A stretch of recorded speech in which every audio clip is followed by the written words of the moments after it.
Welcome to the Cheating Wife Stories channel. I never expected to hear my own wife talk about me like that. We were out with her friends at a casual dinner, something she had planned weeks ago. I didn't even want to go. These nights were usually the same, her gossiping with her friends while I sat there, nodding along, barely included in the conversation. But this time, I wasn't sitting right next to her. The restaurant was packed, and we ended up at a long table where I was a few seats down, just far enough that she probably thought I couldn't hear. I wasn't even paying attention at first. My mind was elsewhere, probably thinking about work or what we'd be doing over the weekend. But then, through the usual chatter, I heard one of her friends ask a question that made me tune in. "So how's married life treating you?" Her response: a laugh. A loud, dismissive laugh, followed by the words that I'll never forget. "Oh, please. He's just my roommate at this point. Just my roommate." I don't even remember the exact way the conversation continued after that, because my mind went blank. It wasn't just what she said. It was how she said it. She wasn't joking in a playful, teasing way. She wasn't being affectionate or sarcastic. She sounded serious, indifferent, like she had already accepted this version of our relationship as a fact. Worse, the way her friends reacted, chuckling, nodding, made it clear that this wasn't the first time she had said something like this. I sat there feeling the weight of those words settle in my stomach like a rock. I wasn't angry, not yet. I wasn't even sad. I was just stunned. Was that how she really saw me? Just a roommate? I started replaying the last few months, maybe even the last year, trying to figure out when things had changed. When had I stopped being her husband and become just someone who occupied the same space? Had I been blind to it all this time? I wasn't perfect, no one is, but I had never once thought of her as anything less than my wife. I worked hard. I supported her. I made an effort.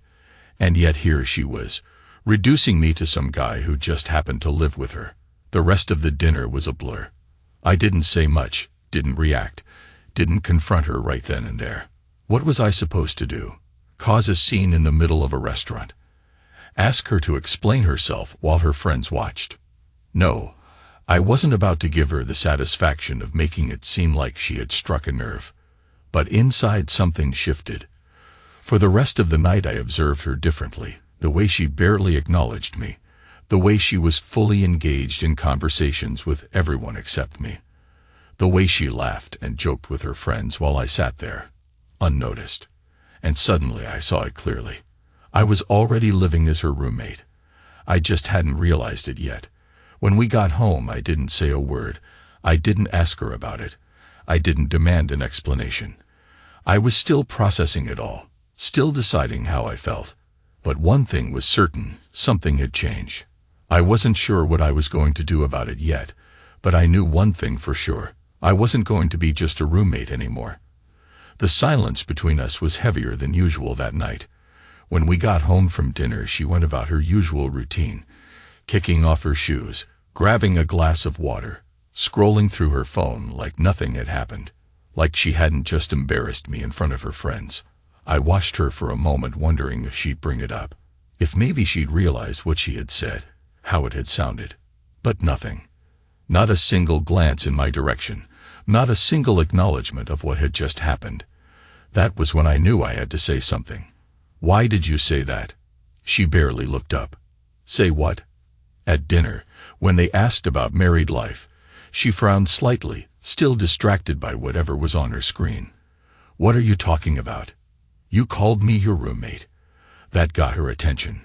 She looked up, rolling her eyes like I was making a big deal out of nothing. "Oh, come on. It was just a joke." A joke. I let out a small, humorless laugh. "You didn't sound like you were joking." She sighed and set her phone down, finally giving me her full attention. "You're being too sensitive. It was just something to say. I didn't mean anything by it." I wanted to believe that. I wanted to tell myself that I was overreacting, that it was just an offhand remark, and not a glimpse into how she really saw me. But I couldn't, because deep down, I knew better. "You didn't mean anything by it," I repeated, shaking my head. So if I said the same thing about you, if I told my friends you were just my roommate, you wouldn't care?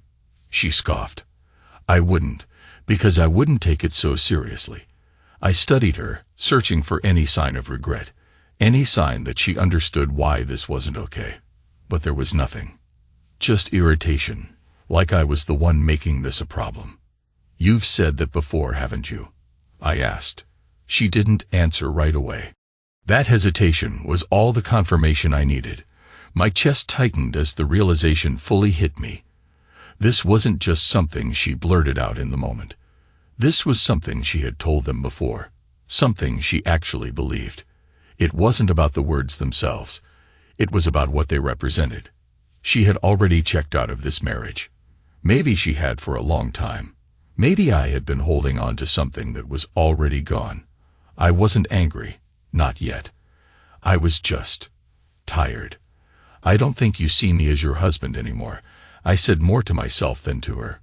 She sighed again, rubbing her temples like I was exhausting her. Can we not do this right now? That was it. That was all she had to say.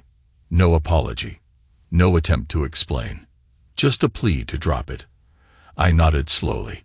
Fine, I said, my voice quiet. I turned and walked away, heading to our bedroom. But something inside me told me that this conversation wasn't over. Not by a long shot. She didn't see me as her husband. The woman sleeping beside me, if you could even call it that, since she had been turned away from me all night, her back a physical barrier between us, had no respect for me. Maybe she hadn't for a long time. And if that was the case, then what was I still doing here? The next morning, I got up earlier than usual. I showered, got dressed, and walked into the kitchen like I always did. She was already there, making coffee, scrolling through her phone. She glanced at me briefly before turning back to the screen. Nothing was different for her. For her last night's conversation had already been buried under a dozen other thoughts. She didn't see the weight of what had happened. She didn't care that I had spent the night lying awake, realizing that I was wasting my time. And that was when I knew. I was done. I didn't make an announcement. I didn't sit her down for a dramatic conversation about how I deserved better, how I needed someone who actually valued me. What would be the point? She had already shown me exactly what I meant to her. There was no speech that could change that. So I started making a plan. I checked our lease. Her name was the only one on it. The bills. All under her name, too. Everything about this place, the life we had built together, was technically hers. That made things easier. I didn't have to fight for anything. I had some savings, enough to get a place of my own. I could afford to move out without any problems. The only thing I had to do was decide when. For the next few days, I played along. I went to work, came home, acted like everything was fine. But I was already pulling away. I started packing little by little, taking only what was mine. Clothes, electronics, important documents, everything else. She could keep it. She didn't notice. She didn't ask why I was suddenly cleaning out my side of the closet, why some of my things were disappearing. She didn't pay enough attention to me for that, and that only confirmed that I was making the right decision. The night before I left, I sat in the living room, looking around one last time. This place had been ours once, a home we had built together. But now it was just a place where two people happened to exist under the same roof. I wasn't going to be a part of it anymore. By the next evening I was gone. I didn't leave a note. I didn't send a message. I just left. Leaving was easier than I expected. I walked out with nothing but a couple of suitcases, my laptop, and the essentials. There was no dramatic goodbye. No final confrontation. I simply walked out the door, closed it behind me, and left her to deal with the mess she had created. The first night away felt strange, but not in the way I thought it would. There was no sadness, no regret, just an odd sense of quiet. I had booked a short-term rental while I figured out my next steps, and as I sat in that unfamiliar space, I realized something.